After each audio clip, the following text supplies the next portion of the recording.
Good evening. My name is Richard Lawson.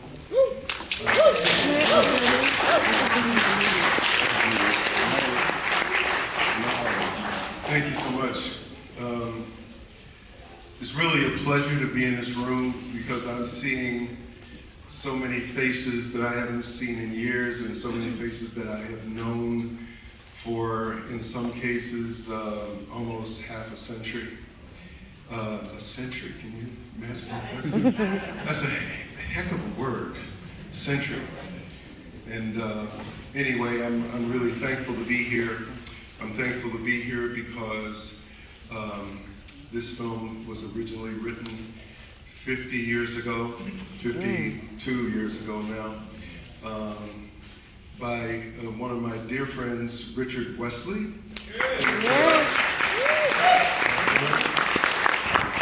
Richard Wesley. This is my fifth project working with Richard. I've acted in 4 of his plays, and now I'm directing a film that he wrote as a play, and then we're trying to create a cinematic experience with it. I don't want to say too much about it, but I really do want to talk about it and hope that you all will stay and join us in a discussion about the play because it's an important subject.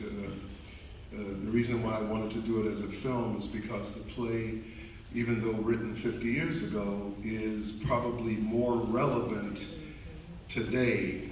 And what we should be doing is talking about the themes of the play as something that happened back then, and it's a retrospective, but because of the nature of the material, it is real today. So I would love to get your feedback on this synopsis. It's a synopsis. It's not the finished film, but it's 65 minutes of the film. So I won't say anything more about that. What you will see initially is, I think, 8 minutes of trailers of the films that are a part of this film festival. So you'll see 8 minutes of that, and then we'll go right into Black Terror. Thank you. Good evening. Good evening. I thought I just woke up. Well, let me introduce myself before. Richard Wesley. Richard Wesley. Woo! Writer, creator.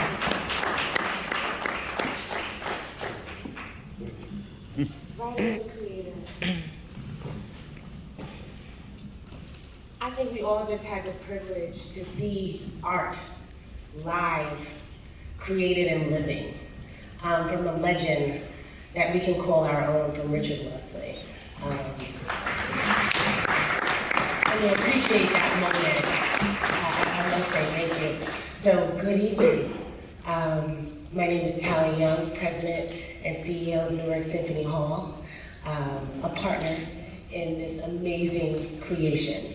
And I have the opportunity to moderate this panel of artists, investors in culture. So I would like each one of us to introduce ourselves. And excuse me for the bass in my voice, so I'm losing it. But I must say I have been presently blessed by seeing this piece of art that was written and produced 50 years ago, and that was recreated by Richard Lawson, that has invested in our culture and has invested into making uncomfortable conversations that sometimes we may have ourselves, amongst ourselves, but to create it on live, on screen, to make sure the conversation is not forgotten or ignored. And that is the power of the moment that I think we have right now. Correct? Mm-hmm. Correct, my people? Yes. That's exciting. So please, yeah. Hello, my name is Gerald Deleuze. I play Geronimo. Yeah.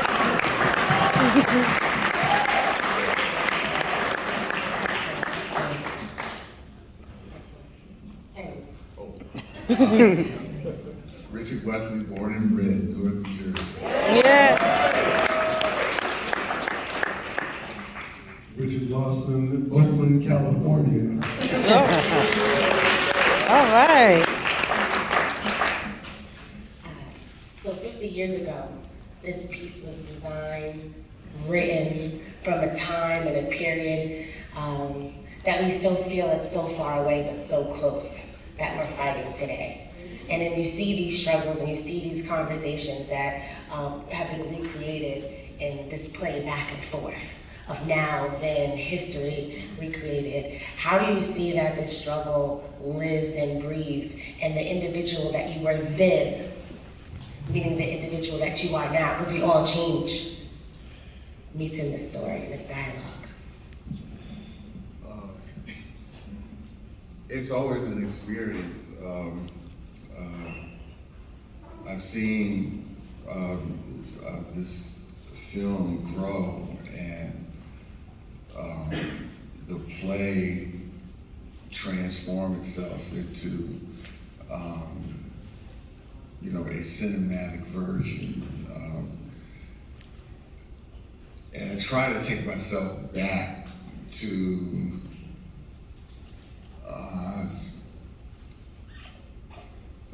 24, 25, and 26 across the time that I wrote this play. So I was roughly the age of the characters that were on screen. And I was in the midst of a lot of the political debates that were being held at that time. Committee for Unified Newark over here, the 125th Street chapter of, the 127th Street chapter of the Black Panther Party in Harlem. There was a Black nationalist organization, was kind of loosely constructed, that was also in Harlem, because I was doing a lot of work with the theater company over there then. So I used to hear all of these political arguments and debates held at that time, and I was in the middle of it.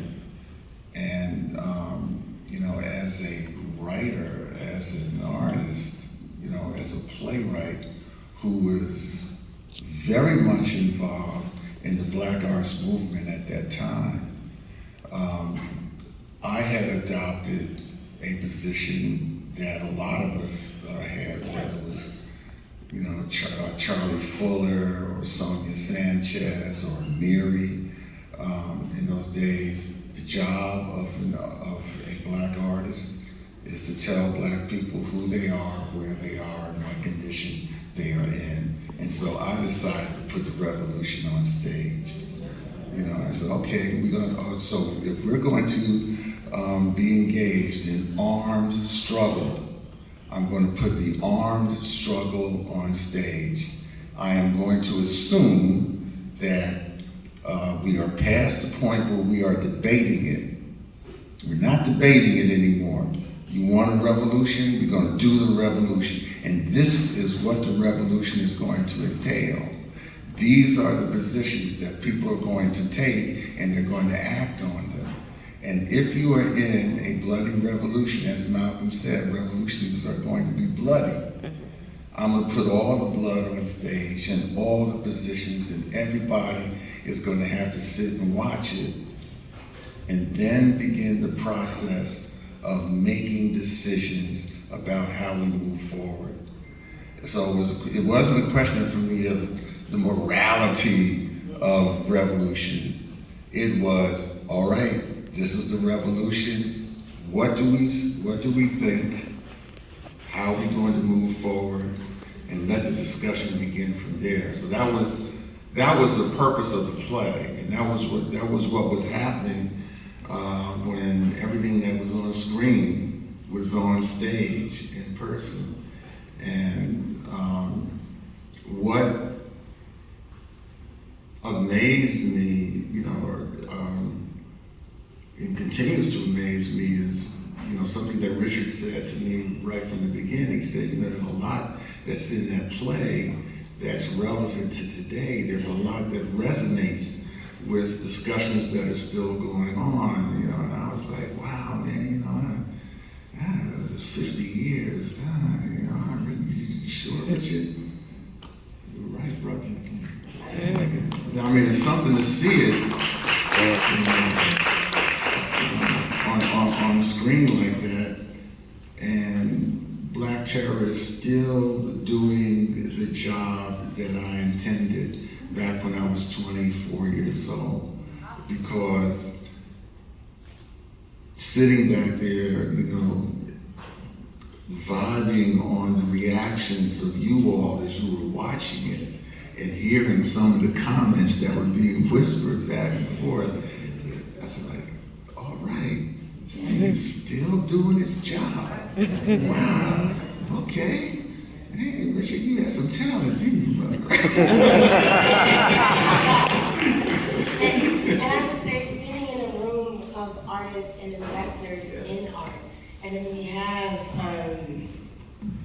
really a movement and an investment in the Black arts movement, right? That is what Waco is doing.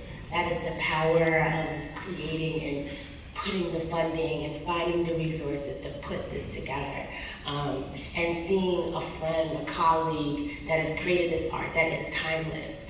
What, from your perspective and your goals, do you want us as a community of artists to make sure we're taking away from this and in investing and communicating and continuing this conversation by producing this? Well, in the nonprofit space, a lot of what happens in the nonprofit space is that we are reactionary to conditions that exist. And so we are in the position of trying to repair, rehabilitate, bring back, and lift up. And that's a reactionary and necessary position of most nonprofits. It is my thought that, especially in terms of looking at this play and looking at the political climate, you look at the recent decisions in the Supreme Court, and you look at the evisceration of all things that people spent their life and spilled blood in order to get there. Affirmative action, Roe versus Wade, the 13th Amendment, teaching history, and you see all of these attacks against that. And you look at the Supreme Court, which is 6'3" conservative, and in their lifetime appointments, that you're looking at the next 20, 30, 40 years of this. And you understand it's kind of like a train coming down the track, this locomotive, and you hear the whistle in the distance, and it's a question of whether you sit and then have to take the position to be reactionary after the devastation is done, or you become proactive to try to get us in conversation about which way forward. What do we do? What is, because you see, if the last thing that Tony Brown says, you can't take 100% of your resources and spend it elsewhere and then blame them on 100% of the problems. So in my view and my purpose in doing this is for it to be a clarion call to us as Black people to be responsible for our own destiny. And so it's upon us to take a look at what were our successful actions from the past. When we were segregated, we had our own banks and our own doctors and lawyers, and we had our own businesses. The Tulsas were real, the Rosewoods were real, and the other 100 other communities like that were real, and they survived and survived well. It was integration that dissipated us. And so therefore, let us go back and look at what were our successful actions and try to rehabilitate those and rehabilitate ourselves. We generate $2 trillion a year. It goes elsewhere. Yet, money stays in our community only 6 hours, which means that there's no infrastructure, there's no trust, there's no ownership, there's no fellowship, there's no communication. And these are the things that we have to rehabilitate. And so we have to be proactive to avert that train wreck that is inevitable if we don't do something ourselves. And so this is to evoke discussion, not dissent. It's about discussion. It's about recognizing the power that we have and being able to figure out through discussion in the various silos of information, medicine, business, education, all the other, critical thinkers to sit down and say, what do we do? What do we create? What kind of functional, structural functionalism do we create? How can we create structure that functions so that we can come together like other cultures do? Otherwise, we won't have Black communities. They will all be gentrified. That's my reason for doing this film. It's artivism, if you will.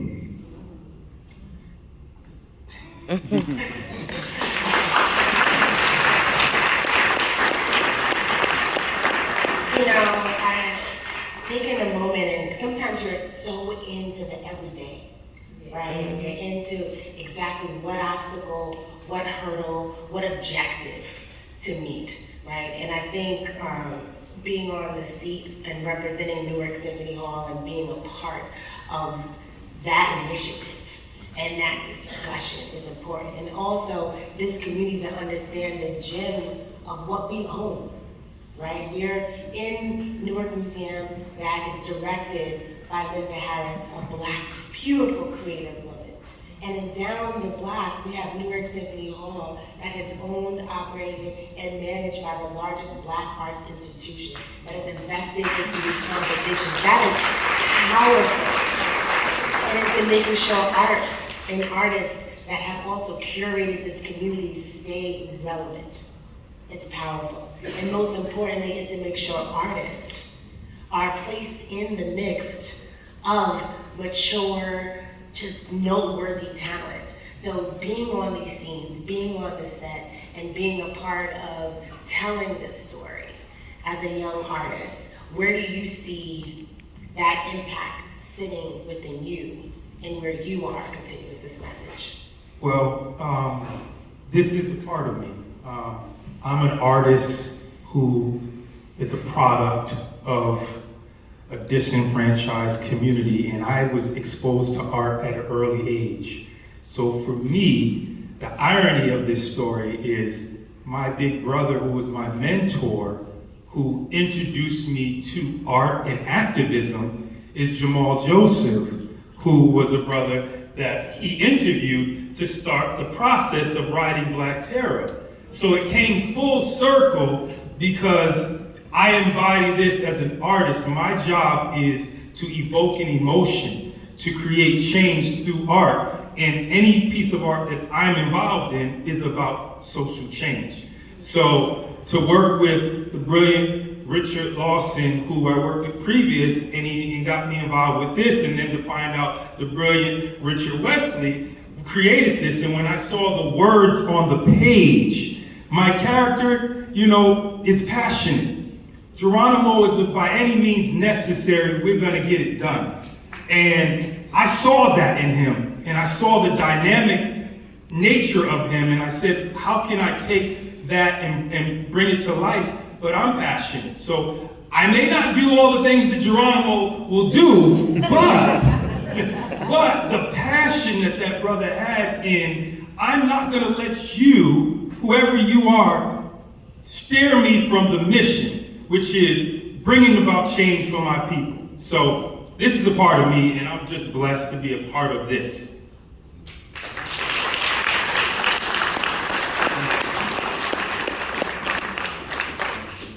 The ownership of our content, the ownership of and investing in our economy, and ensuring that our voices, our artists, our producers, our writers, our directors have that platform and stage, leading the Waco theater and investing and making sure that multiple audiences see this.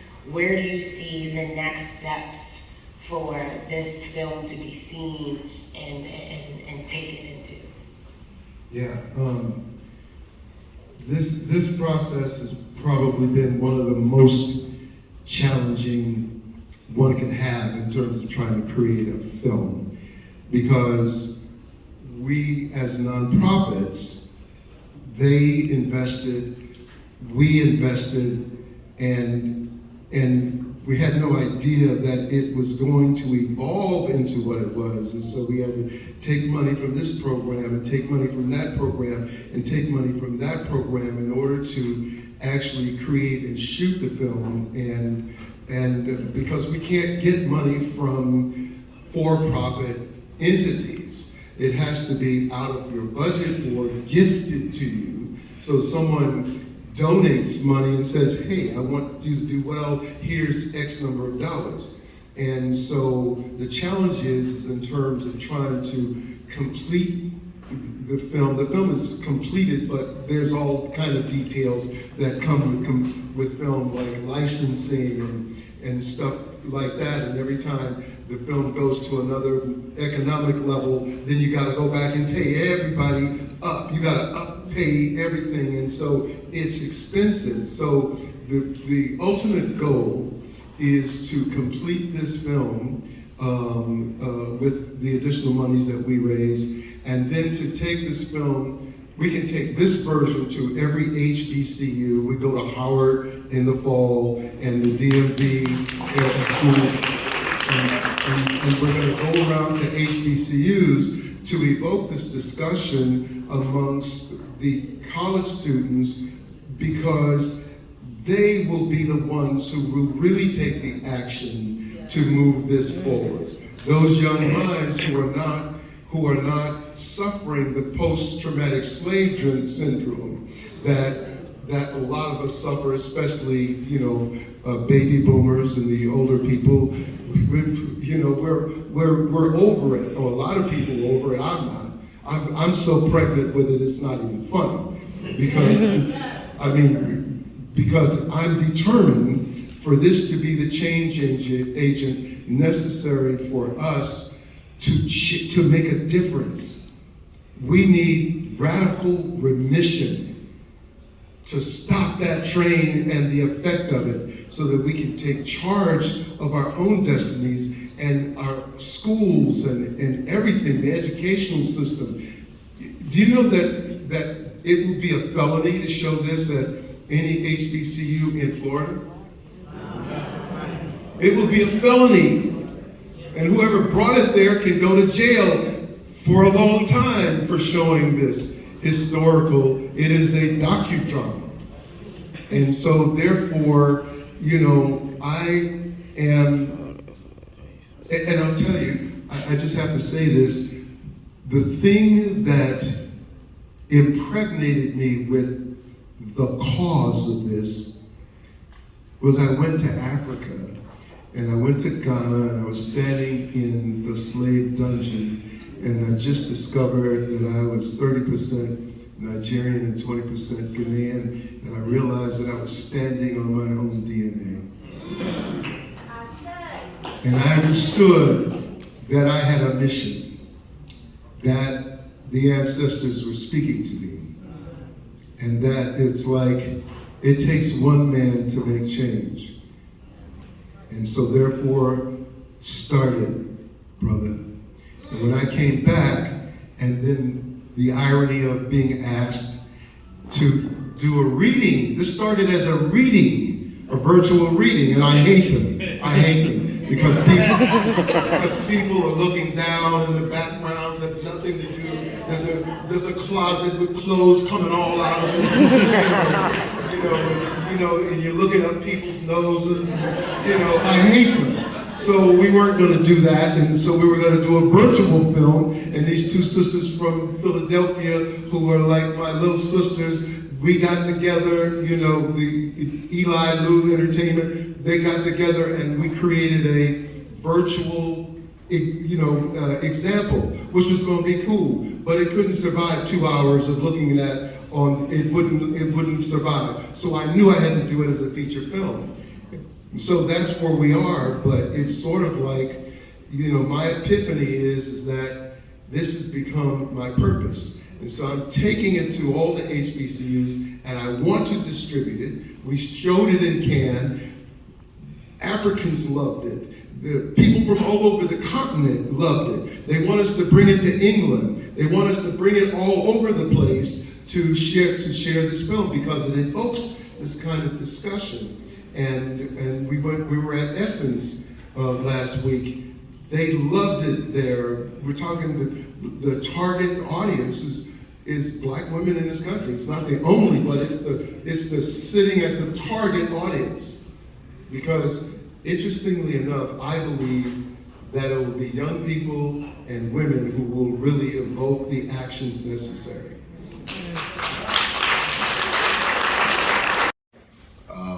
One of the mantras that we always attached ourselves to or were inspired by was each one, teach one, each one, reach one. And that, so if this play is accomplishing that mission, if the other plays and screenplays that I've written in the past reach audiences and convey a message to them that inspires them and moves them forward, then I feel like I've accomplished the mission that I set out with, at the very beginning as a writer, and it's something that I've dedicated my entire career to. Yeah. Absolutely. Yeah. So.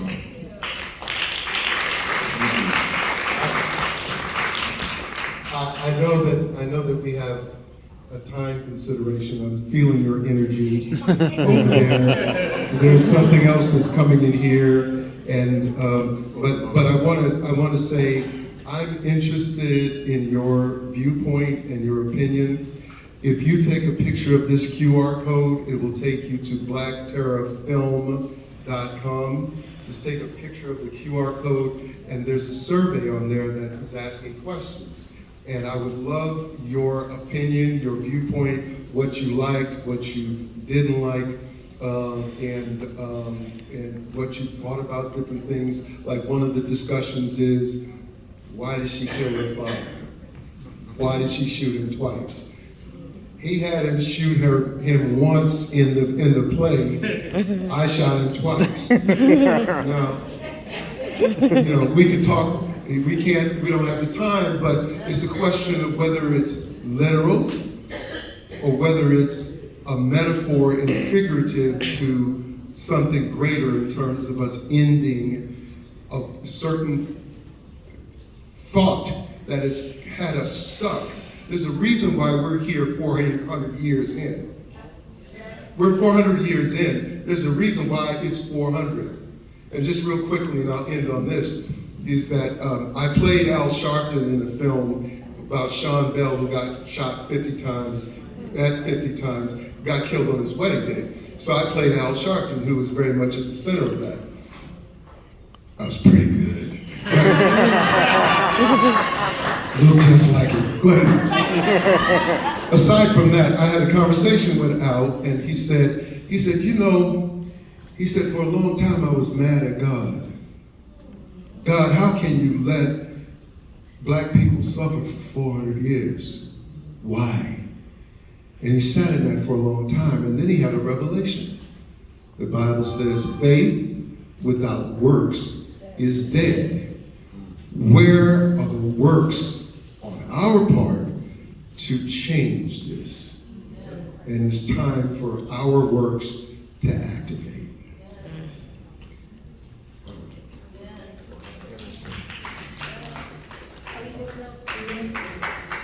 Please.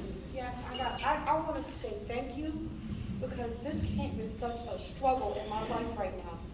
Mr. Wesley, I went to school with your children and I've been waiting all my life to meet you.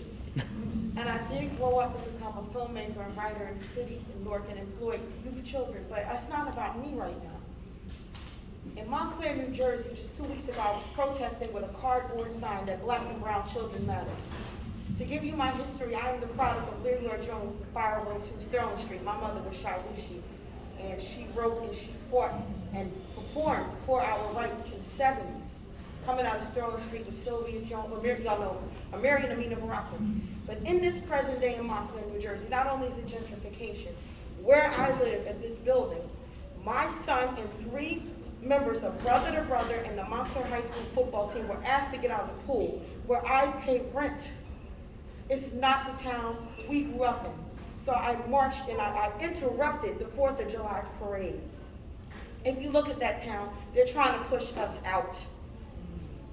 These boys are from Brother to Brother, they're from Montclair High School, and they were in Drums of Thunder. And the management where I live, it's not the first time I've seen this.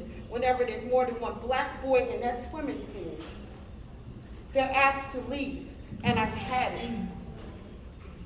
So I marched, and I've been criticized by my own, some of them, coming to the parade, you don't want to get arrested. You're not your mother. Some of our own turned, and even some of the Caucasian people joined me. So this cannot come in a more greater time than this. Because like the last poet said, I won't say the beginning word, but scared of revolution.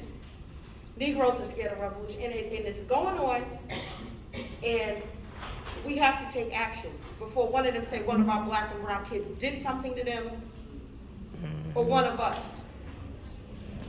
So this should be seen. I beg you to bring this back to Montclair, to the Claridge. They got Saturday Night Fever up there.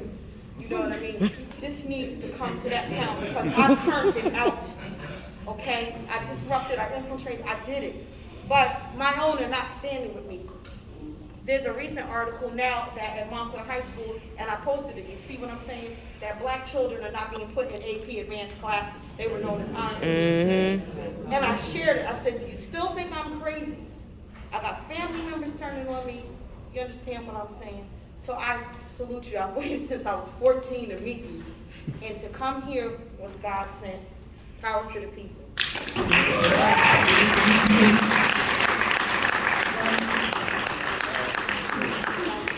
So, really quickly, my name is Eric Payne, and Richard, you're a son of Newark, always inspired me, and I just wanted to I asked Congressman Payne to give you a letter of recommendation, letter of recognition from Congress, and if I could briefly read it, it says, United States Congress Certificate of Special Congressional Recognition presented to Richard Wesley on the occasion of your film Black Terror being selected and screened at the Newark Black Film Festival.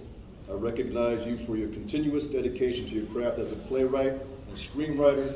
Your efforts as a writer are inspiring testament to a life dedicated to sharing your love of writing. As a Newark native, I am proud to recognize all your achievements as a playwright. Our community is grateful for your generous contribution of time, talent, and dedication to continuing to create new works and sharing them with the public.